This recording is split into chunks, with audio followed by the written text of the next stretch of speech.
hydrogen. All right, John Dalton. And we're going to focus in on some of the math that he did. So Dalton's atomic masses. Now you saw this yesterday. If you watched the video, let's see, right here. This is a picture of, and this was in the video. There's two things here. We've got the two key contributions of John Dalton are shown on this site. One is these diagrams which represent his idea that atoms combine in small whole number ratios to make compounds. Okay, that was brand spanking new, that idea. Okay? The second thing that he came up with that was new was this table of atomic masses that he made. Now this, remember, was his real interest was in the masses, because he was interested in air and mixtures of gases and why they don't settle out from each other and stuff like that. But here's the weird thing. I noticed a couple things. First of all, when I look at this, I think, wait a minute. He wasn't weighing atoms. You can't weigh atoms. They're too small. Now, it turns out today we can weigh atoms with very sophisticated equipment using magnetic fields and stuff, but you could never weigh one on a balance. And they certainly didn't have mass spectrometers in 1803. So how did he get these masses? And when I asked that question, I noticed something strange about this table. That is that there are no units on these numbers. The guy who made this website is a chemistry professor, and he sure wouldn't neglect to write the units on his numbers, if there were any. So that gives you a hint as to what, and actually there's another hint on this table. Yeah? Is it just like those are all compared to hydrogen? Exactly. Yeah, see, look at this. It tells you right here. Hydrogen, its relative weight, 1. So here's what he did. He figured out that hydrogen was the lightest element, possibly because whenever he analyzed a compound that had hydrogen in it, hydrogen always had the lowest mass of any of the elements in the compound. So, in other words, always the most minor component in terms of mass. So he says hydrogen's light. Also, hydrogen's lighter than air, right? So he says that's 1. Everything else then is compared to that. So for example, azote, which is nitrogen, has a mass 5 times that of hydrogen, according to Dalton. Oxygen has a mass 7 times that of hydrogen. Phosphorus, 9 times the mass of hydrogen. You follow that? See how that works? That's called a system of relative masses or relative weights. You can see that lead or silver is 100 times the mass of hydrogen. So an atom of silver. Remember in Dalton's 3 postulates on that video, one of the things he emphasized was the weights or the masses of the atoms. He said that they're all the same, that atoms of a particular element have the same mass. So he's very much concerned with weight. And actually, he kind of kicked off this whole weight thing, and people started focusing on that to the extent where that's all they really thought was important about atoms. When they made the first periodic tables, when Mendeleev made the first modern periodic table, he had them actually put in order of weights, like these. The modern table is not in order of weights. What's it in order of? Anybody know? The numerical order on the periodic table. Number of protons, right? It's the atomic number. But at this point, it was weights because that's what they thought was characteristic of the atom. So anyway, how does this kind of thing work? Well, I've got a little handout here for you to illustrate how he did this, because it's still an open question.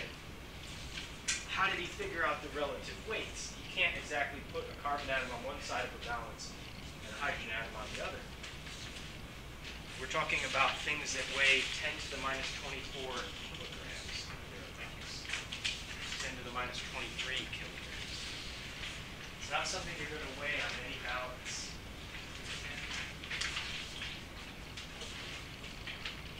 So we're going to go through this little sheet, and it's going to illustrate how he did this. So it's still an open question how he got these relative masses, and that's what we're going to ask here. How did Dalton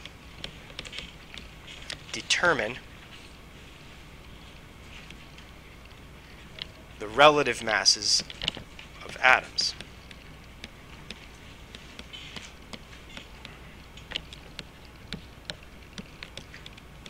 Or of the elements, we'll say.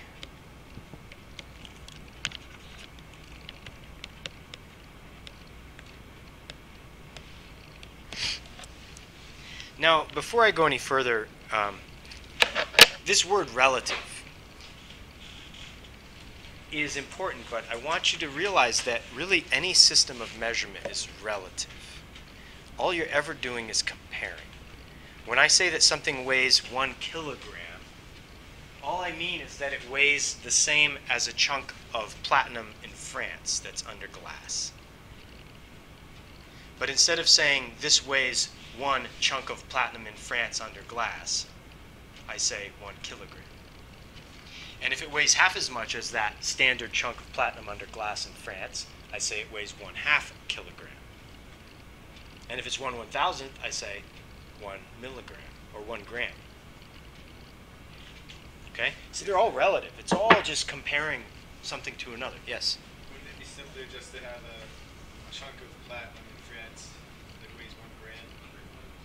It's a good question. Why is it so that actually you're right, the base unit is technically the kilogram. And the reason is the size. Uncertainty is less of a worry. If it was 1 gram, then if there was any corrosion or anything, and also just massing that thing is more difficult to get more sig figs if it's smaller. So that's why these are larger. It does seem stranger because the base unit is gram, kind of, but anyway, they're all relative, right? It's all masses, all measurements are relative. Now, if I look at this sheet here, you'll see the term combining weights. So the answer to this is that he used combining weights.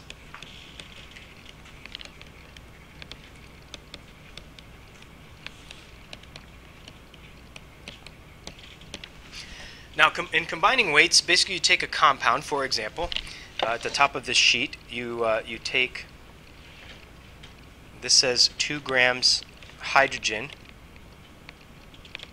combines with 70 grams chlorine. Now what that means is he had some hydrogen chloride and he decomposed it. So he split these out. So he did some kind of an experiment where he could extract the hydrogen and chlorine from these, and he found he had 2 grams of hydrogen when he weighed it and 70 grams of chlorine. I'm reading this off the top of this worksheet here, combining weights and relative atomic mass. By the way, I put a copy of this on CR Teacher so you can access it. So that's called combining weights. That's what we mean by combining weights. What weight of this combines with what weight of this, or what mass of this with what mass of this. So he's got a whole collection of these masses. And this is just a small sampling of what he might have had. These are not the actual data that he had. He had a lot of data from other scientists, from his own experiments, and he was able to look at what were the proportions. Now there was a guy who talked about a law of constant proportions. Who was that? Anybody pay attention in the video? What's that? Berthollet. He was the one who didn't believe that compounds had constant proportions, right? Who's the one that came up with this idea of that compounds always had the same proportions? It started with a P.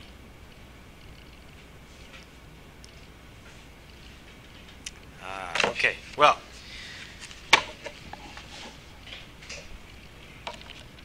guess you'll have to watch the whole 37 minutes again to find out. 27 minutes, okay.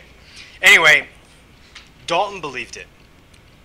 And if he didn't believe it, this wouldn't have made any sense, because basically Berthollet would have said, you know what, that's a nice list of data there, but next time you do it, it's going to be different. Next time you do all these experiments, the masses are going to be different, the proportions. Or they could be. That's what Berthollet would have said. But Dalton didn't believe that. He said all compounds always have the same proportions, and that's a very modern view of compounds. That's how we view it. So anyway, he's got all this data, and I boiled it down for you there in terms of, I just simplified the ratios. So this becomes this, and the next one is 1 gram of hydrogen to 8 grams of oxygen, and then 3 grams of carbon to 4 grams of oxygen, and 3 grams of carbon to 8 grams of oxygen. Now, so he's got all this data, okay? The question is, how does this allow him to get relative masses? Well, let's look at that. First of all, the first step is if we take these two right here, and they're in bold print on your paper. If we assume that this compound right here is binary, this is what Dalton called a binary compound, just one of each atom. If we assume that that is 1 atom of carbon for every 1 atom of oxygen, a 1-to-1 atom ratio, then this one must be a 1-to-2 atom ratio.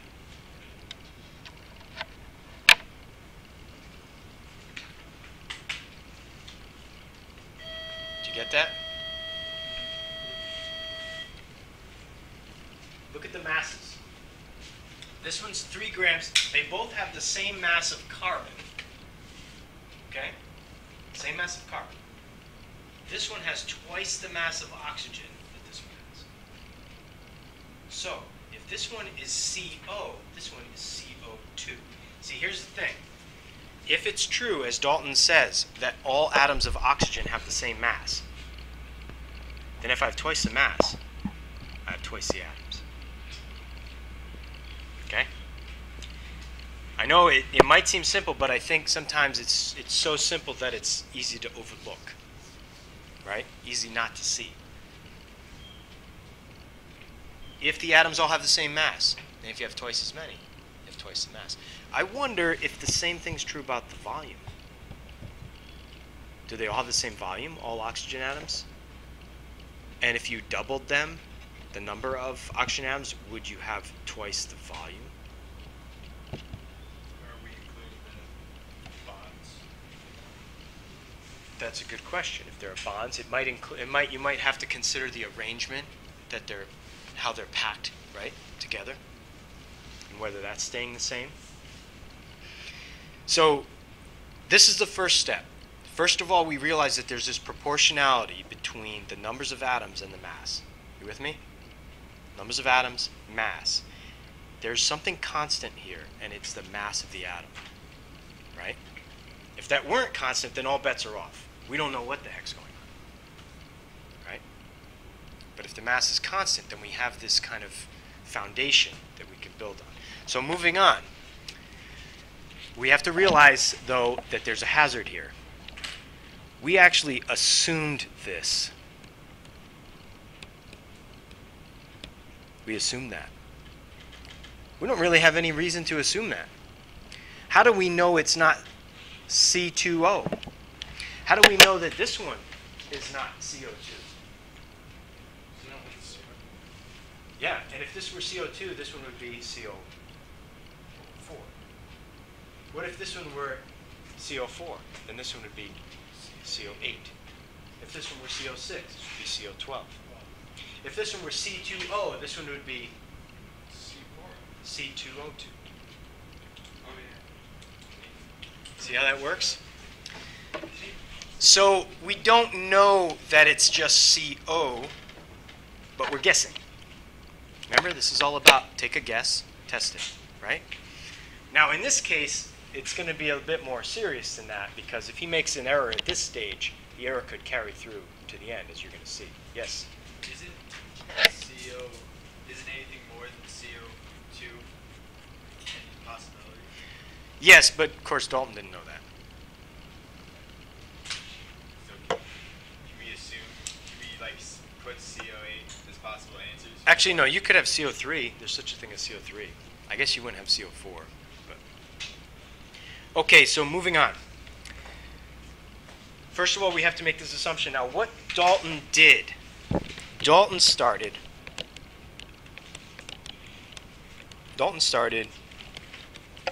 with water, sorry.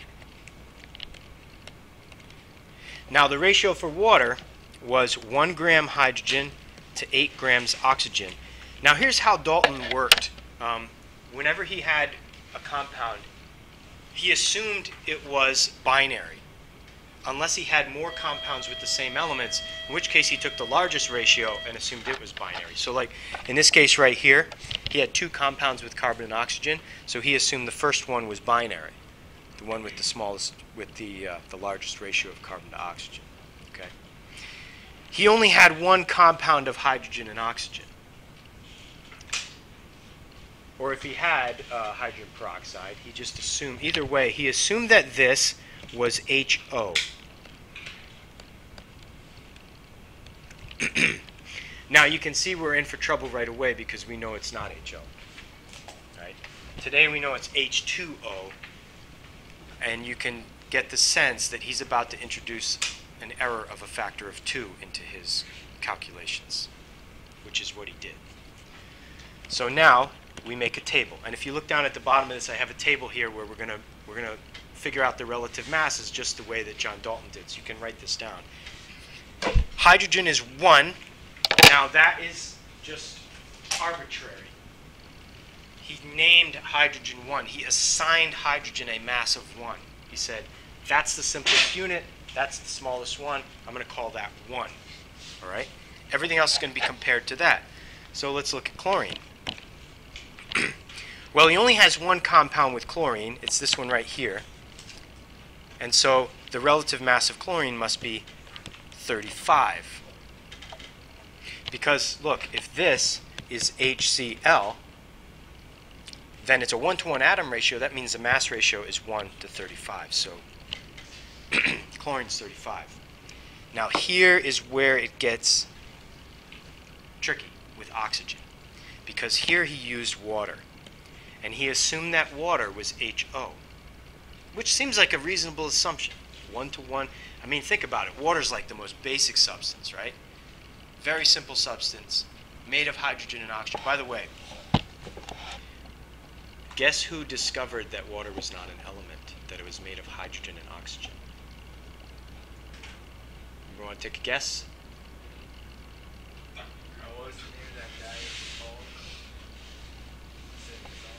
called? No, we're talking. You guys are way. You guys are centuries before they had the capability to discover this.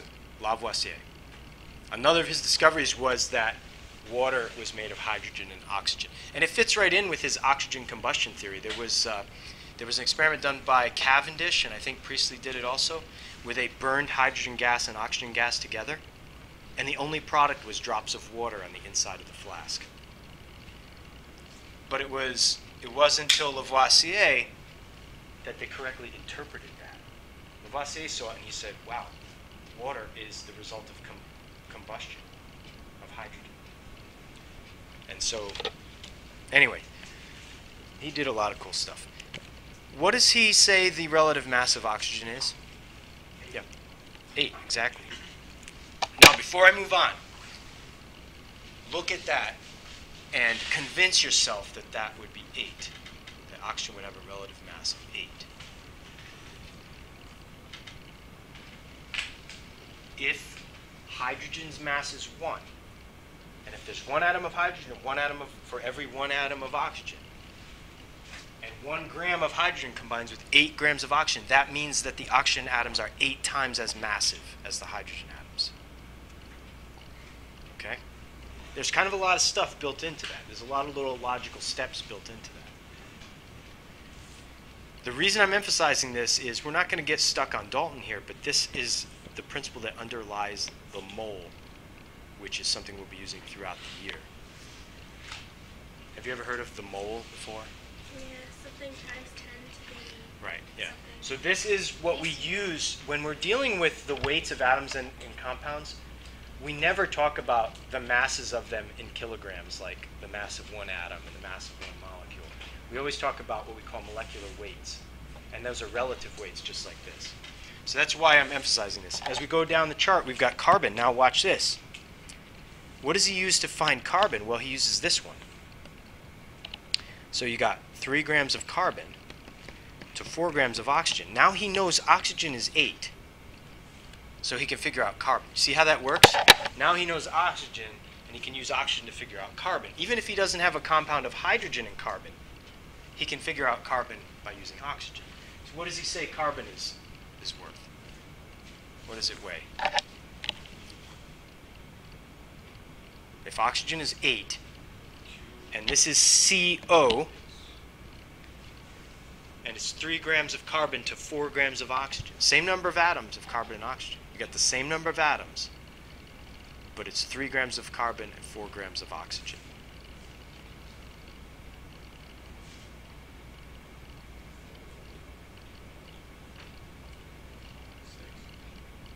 Why'd you say that?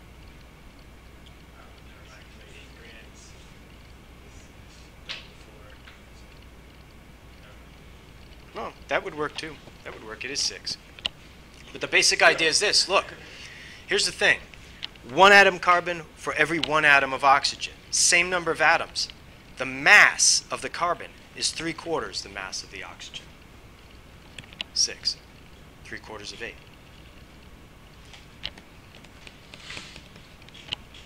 Okay? Moving down the chart, we get to magnesium. Well, we have some data here for magnesium. We got 3 grams of magnesium for every 2 grams oxygen. What is the mass of magnesium? Right. Good. 3 halves. 3 halves of 8. I told you guys that this class was all about ratios, that we love ratios in this class. We can't stop using ratios. It's true. Because even the masses that we use are just ratios. Even the masses. You think mass is something safe, right? This is just a measurement I can take. But no, it's a ratio. Questions? Let's see if we can get the next one. Iron. This one is... Now, notice I skipped something here when we did this step. I skipped the fact that we would have been assuming it was just MgO, right? 1-to-1 atom ratio. What is iron? Here it says 7 grams iron to 3 grams oxygen.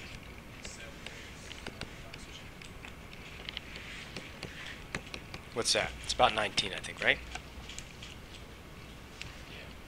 So we'll say 19, and then we have one more that's nitrogen.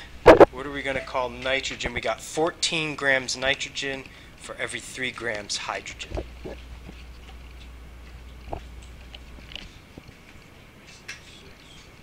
It's about 5. What did he have? He had 5 for azote. He had 7 for oxygen. He must have had slightly different data on water than we were working with. So instead of 8, he had 7 for some reason.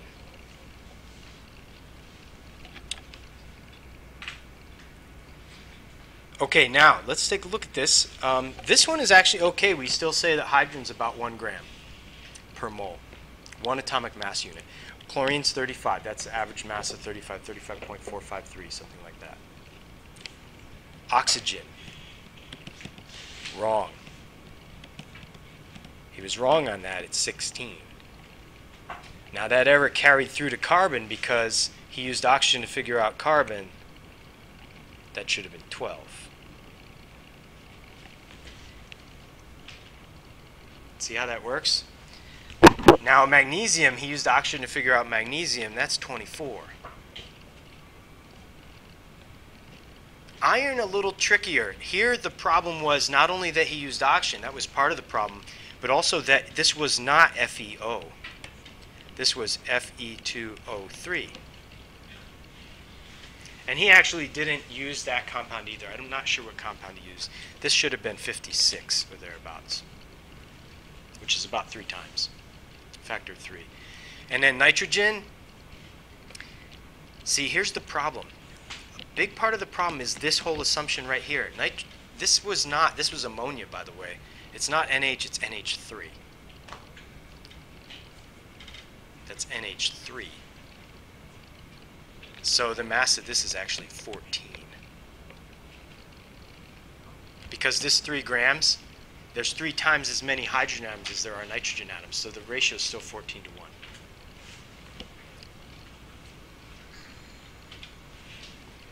Okay, so that's the basic idea behind relative mass. And when you look at a modern periodic table, one of the things you see on it is, of course, the atomic number, which is the large whole number right there. But then you see this number with that's not a whole number, and that's the average atomic mass. That is a relative mass. The only real difference is that it's not based on hydrogen being 1 anymore. It's based on carbon being 12. It's based on carbon instead of hydrogen.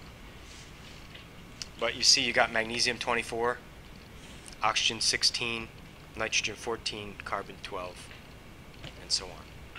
So he was on the right track, and it was pretty smart. I don't know if he invented the way of using combining weights to get masses or not, but he came up with the first table.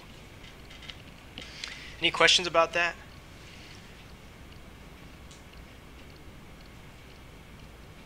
Now, in your homework for tonight, you're going to look at the experiments that figured out that the atom is not divisible.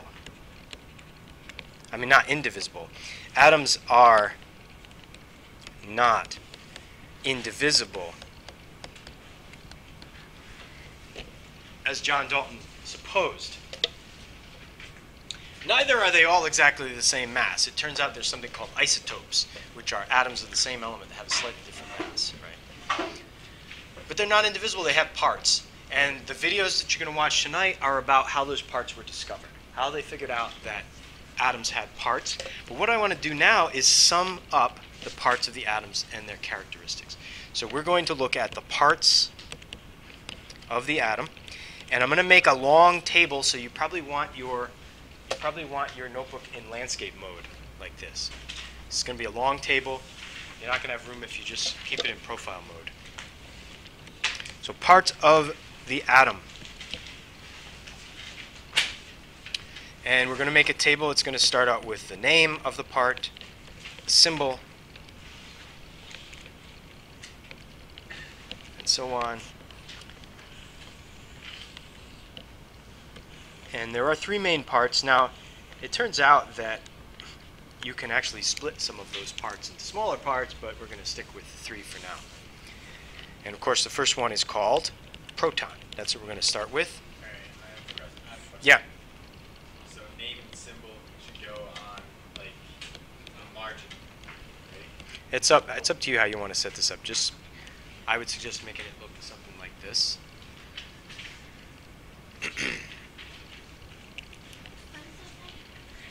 Relative charge.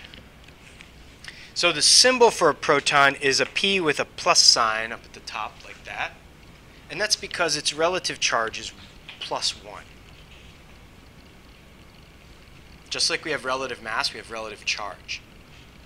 So what they did here is they just assigned the proton a relative charge of 1 and made it positive. Okay?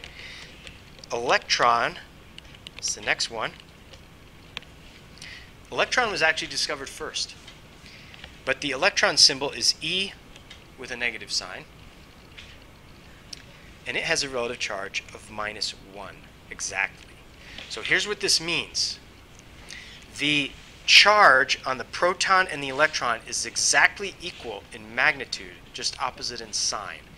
And the only thing the sign means is that they will attract each other. The whole sign convention with charge just tells you whether it's going to be attractive or repulsive. If they're opposite, they'll attract. If they're the same, they'll repel. Okay? It doesn't actually tell you anything about how strong the charge is. It's the number that tells you how strong. So in this case, they're both the same. And then, of course, we have the neutron. And that is just an N with a 0 or naught symbol, telling you it's got no charge. No charge for that one. Now, there are units that we use to measure charge called coulombs, and you could measure the charge on each of these in coulombs, but we don't need to do that. Then we have the relative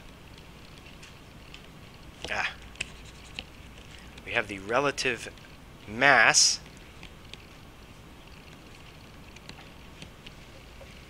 And if a proton is approximately 1 atomic mass unit, which, by the way, kind of harkens back to Dalton's system, because a proton is almost exactly the same mass as a hydrogen atom, then an electron is about 1/2000th of that. AMU is atomic mass unit. I thought it was astronomical. Astronomical unit is different. That's just AU, I think. And then a neutron is about 1 AMU. And let's go ahead and put some kilogram mass on here. So I'll just say, I'm not going to call this absolute mass because kilograms are really relative as well. This is 1.67262 times 10 to the minus 27th kilograms. You do not have to memorize that.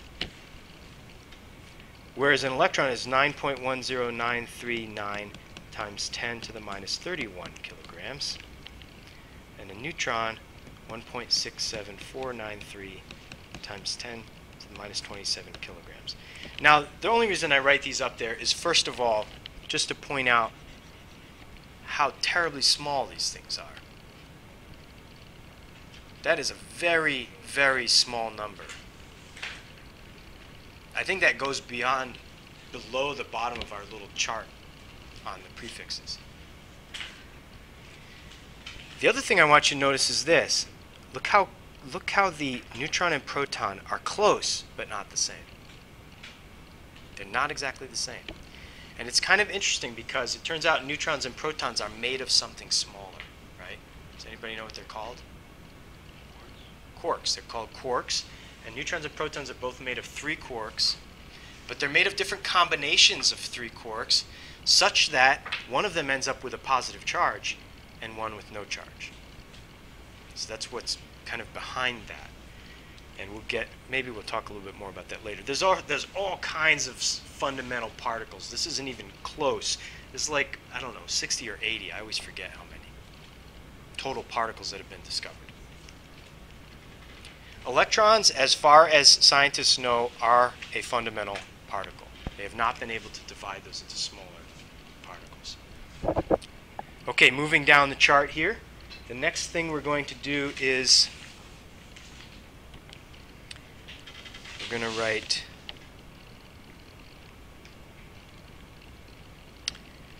the number of these.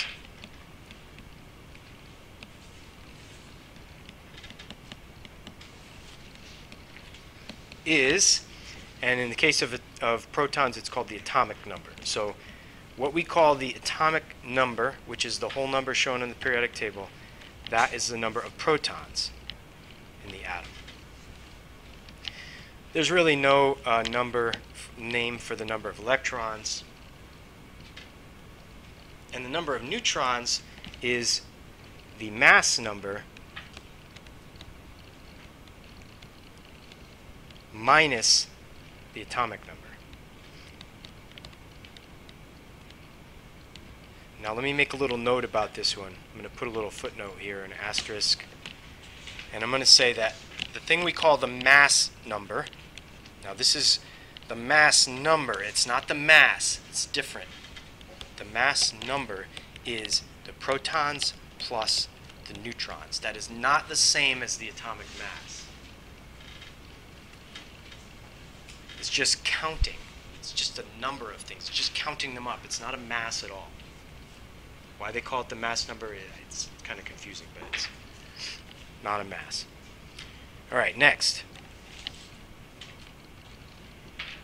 How many more of these are there? I don't know.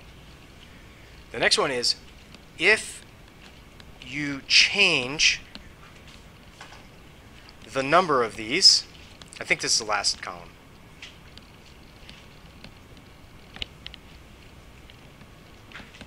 If you change the number of these, what happens?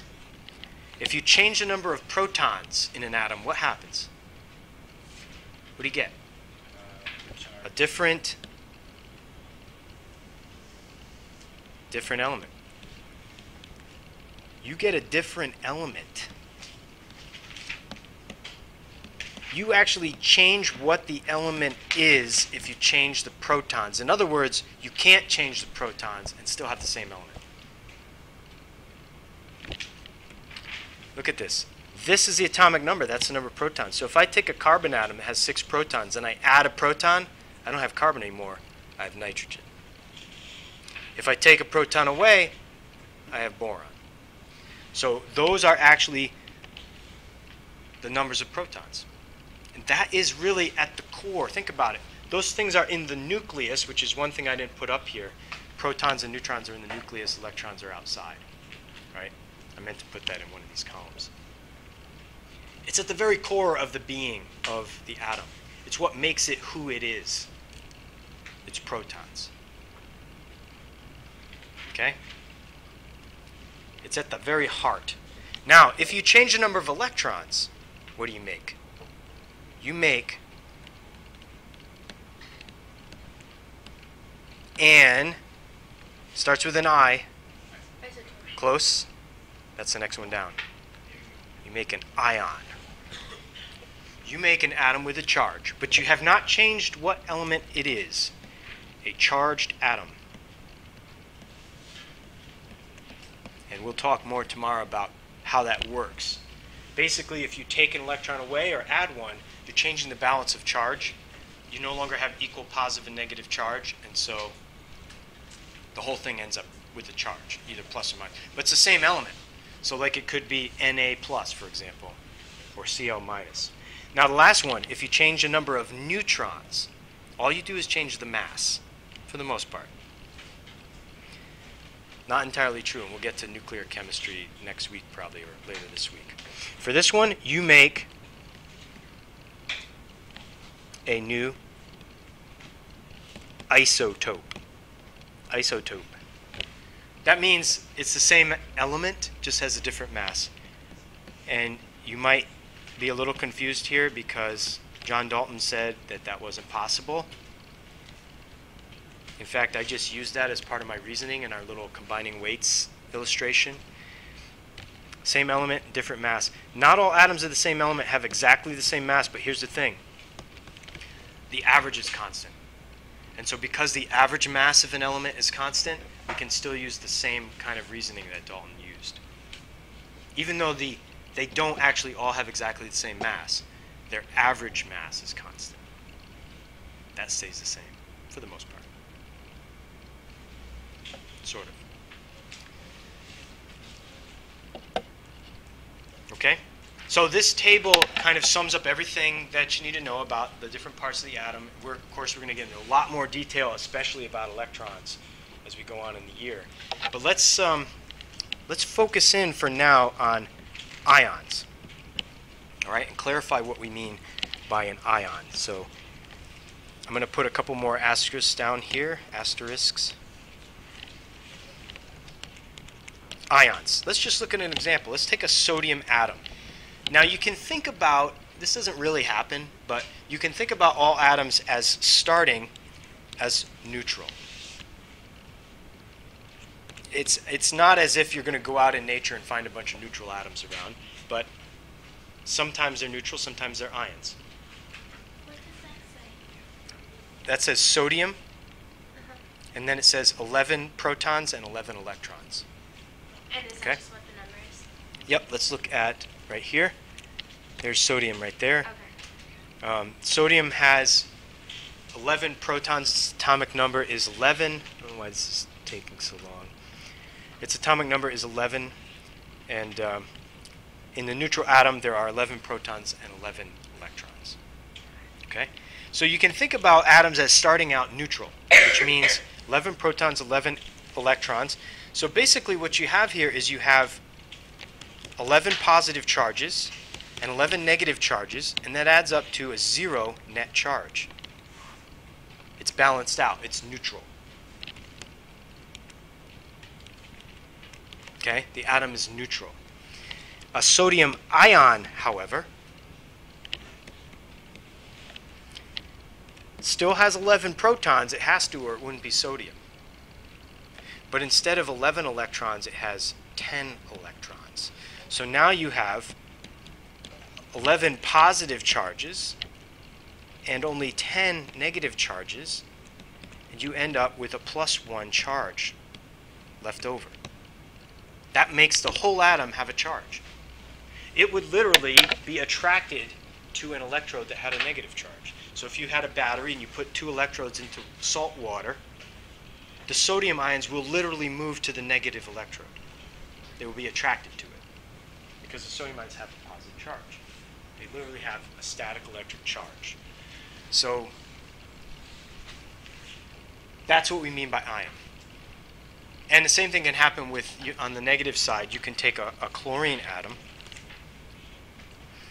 Now chlorine is over here with 17 protons. So you take a chlorine atom that starts off with 17 protons and 17 electrons in the neutral atom.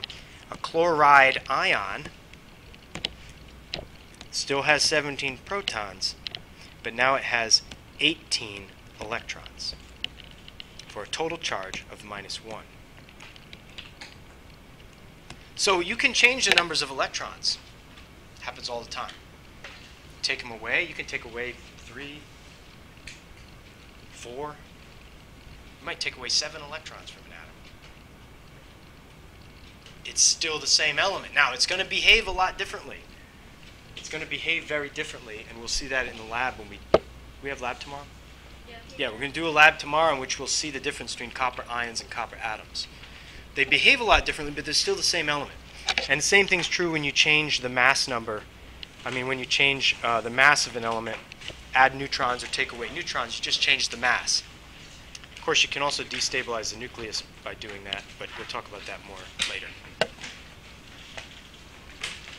Okay, questions on that? So I'll put this up on CR Teacher in case you missed it, want to look at it more. If you want to go over that relative mass stuff again,